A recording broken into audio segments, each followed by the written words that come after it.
Live from our 7 Tasmania studios, your nightly news with Tom Johnson begins now. Good evening. East Coast businesses say the closure of the Tasman Highway has been disastrous as they head into the usually busy long weekend. Locals have started a petition to have an alternative gravel route sealed, with the state government now committing to getting the job done.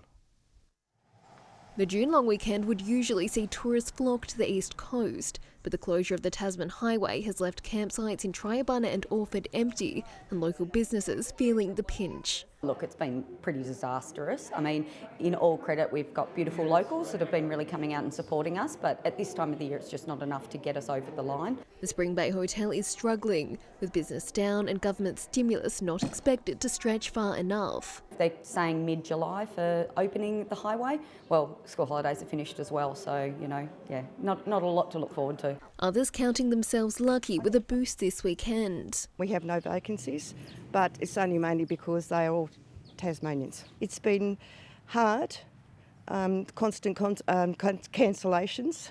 The highway won't reopen until at least mid-July. Motorists have previously been advised to travel up to Lake Leak Road. The quicker alternative route is the unsealed Wailangta Road. Work has been underway to help maintain the condition of the gravel road, but increased usage and wet weather over the past week have seen conditions deteriorate. Potholes forming as the gravel washes away. Locals have now organised a petition. We're approaching the state government to hopefully get Wailangta Road sealed. It's actually a beautiful drive and there's some great lookouts all down the coastline, so it would be an asset to Tasmania. The petition in most shops around the neighbouring towns. The Infrastructure Minister now says the government intends to get Wailangta Road sealed, but not until after the highway reopens. Right now, we're in a situation where we need a good road to travel on, highway shut, and that needs to be in better condition. Meg Sides, 7 Tasmania News. A man who allegedly struck a Good Samaritan in the head with a fire extinguisher before kicking him on the ground has been remanded in custody. The 25-year-old of no fixed address faced court in Launceston last night. The alleged attack on Thursday left cafe owner Paul Giddens with 2 broken ribs and a fractured cheekbone. Police have charged the suspect with serious assault. A discarded cigarette is being blamed for a fire which damaged a house in Kingston early this morning. Crews were called to the property at Greenhill Drive just after midnight. The blaze started on a deck and eventually spread into the roof space of the house. Firefighters stayed on the site for a number of hours afterwards to monitor the situation. The damage bill is estimated at around $80,000. Tasmanian music store owners say a lack of overseas supply is making it tough to stock the latest vinyl records. Some claim once new releases are sold out in store, the next shipment can take up to 2 months to arrive. Music diehards were today trawling through the latest and greatest vinyls for Record Store Day, with some lining up as early as 6 a.m. The first guy lined up, he'd probably be 16, 17, and he's been the first lined up the last 3 years. Good on him. The owner of Avenue Records says their bestseller is a compilation of Tasmanian blues and country artists. Well, it may not be the most imposing sport, but there was no lack of firepower at the State Table Tennis League in Launceston today. Tasmania's top talents ditching individual honours, instead putting their respective clubs first. Skill, precision, power. The markers of Tasmania's best table tennis players. They're certainly very, very accomplished and skillful players.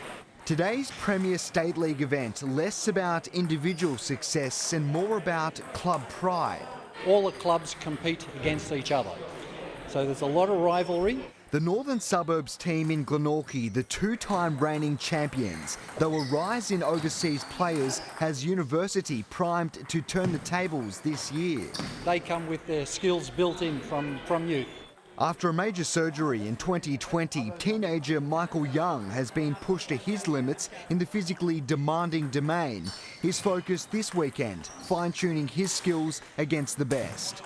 So I got to work on my backhand more, which is a little weaker at the moment. A sport most considered inclusive of gender, race. They teach me really well, so they do practice sessions. And even age. I started when I was 11 and I'm now 77. I think it just keeps me young. And that's what state table tennis bosses say is fueling surging participation numbers at clubs like Port Sorell.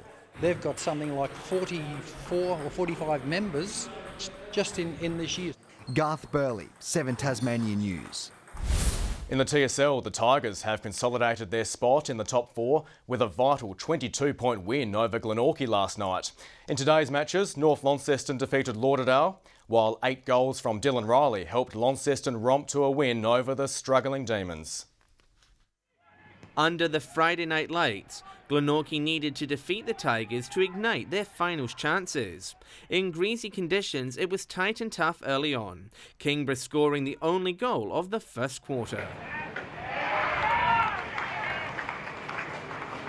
Riley Oakley eventually opened Glenorchy's account early in the second, but the Tigers pulled away again, scoring 3 in a row to lead by 19 points at half-time.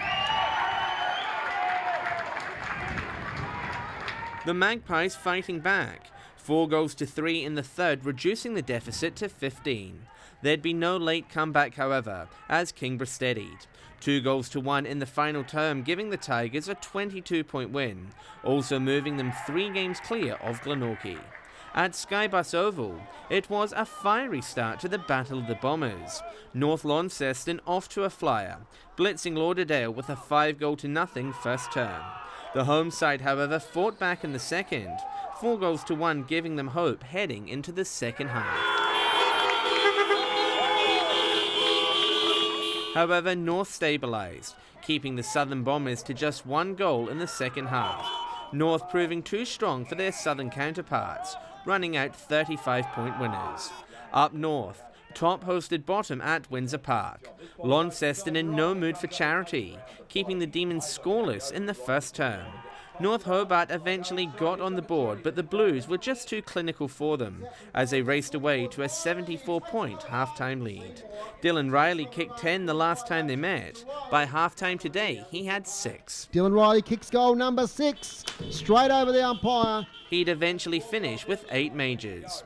North Hobart had a small win, outscoring the reigning premiers in the third quarter, but it was too little too late. Launceston cruising to a 103-point win. Round the body, pitcher, goal. Their third win by 3 figures this season. John Hunt, 7 Tasmanian News. The Northwest women's side has started its representative series campaign with a 12-point win over the SFL in Devonport this afternoon. A 3-0 first half, putting them in a strong position at half-time. The SFL, however, struck back in the third term to be within 2 goals with a quarter to play. In a tight final slog, an early goal from the home side was enough to seal the win. Top finds Humphreys. We know she's a long kick. She sets sail from downtown. How will it bounce? The Northwest faces the NTFA in the second match of the series at Penguin on Monday. The Tassie Devils have made a stirring return to the NAB League after a couple of weeks off, beating the Sydney Swans by 4 points. The boys turned around an 8-point deficit at the final change to win their 3rd game in a row. Hobart Hurricanes players James Faulkner and Tim David had starred again for Lahore in the Pakistan Super League overnight. Coming in at 4 for 25 in the 7th over, David smashed 64 off 36 balls as Lahore recovered to set an imposing 171 for victory. His innings included 3 fours and 5 sixes. Brilliant. Faulkner recorded a late cameo with the bat, scoring 22 from just 7 deliveries. He also starred with the ball, taking 2 for 23 to restrict Peshawar to 160. Lahore is sitting top of the table after 6 matches. Good evening. 14 degrees today in Hobart. Launceston had a top of 17. Burnie had the state's top with 19 degrees and 17 also in Devonport. 18 for Sheffield today, 17 at Cressy, Lowhead, Smithton and Bushy Park, 16 for Scottsdale and Strawn. St Helens hit 15 degrees with 14 at Campania and also on Flinders Island. On the charts, low cloud moves up from the south and blankets most of Tasmania today. Further out, mostly clear conditions. Patchy cloud associated with the trough lingers over northern and southern WA. Tomorrow shows a complex low over the Tasman Sea. A trough runs from the Pilbara region of WA into the centre of the country and a weak low over South Australia lingers. South to southwesterly winds 10 to 20 knots, reaching 25 in the north and east early on, decreasing 5 to 15 knots about the west and the southwest, variable later with seas up to 2 metres. There is a moderate flood warning current for the South Esk and Macquarie rivers, a minor flood warning for the Jordan and Meander rivers, a flood watch for river basins across the eastern half of Tasmania, and a road weather alert for reduced visibility in low cloud, fog and rain tomorrow morning, affecting much of the state. 15 in showers for Hobart and Richmond tomorrow, 15 also for Ouse, 17 in Launceston and Devonport, 16 the top at Deloraine, 17 and partly cloudy in Burnie, 14 for Strawn and Curry, with 16 in St Helens, showers and 15 degrees for Swansea and Whitemark. Looking ahead now, showers about the north on Monday, cloudy conditions elsewhere. Showers about the north again on Tuesday, with similar conditions expected on Wednesday, mainly fine for other centres. Around Australia now, 19 degrees in Perth, Adelaide and Sydney tomorrow, 23 in Brisbane, 29 and cloudy for Cairns, 23 and sunny in Brisbane, with a top of 31 in Darwin. And a few clouds about this evening and 13 right across the board for Hobart, Launceston and Devonport. That's all from me, Tom. Great, thank you very much for that, Sam. Well, as always, thank you for your company this evening. The Saints and the Crows from Cairns is up next. Enjoy your evening. Good night.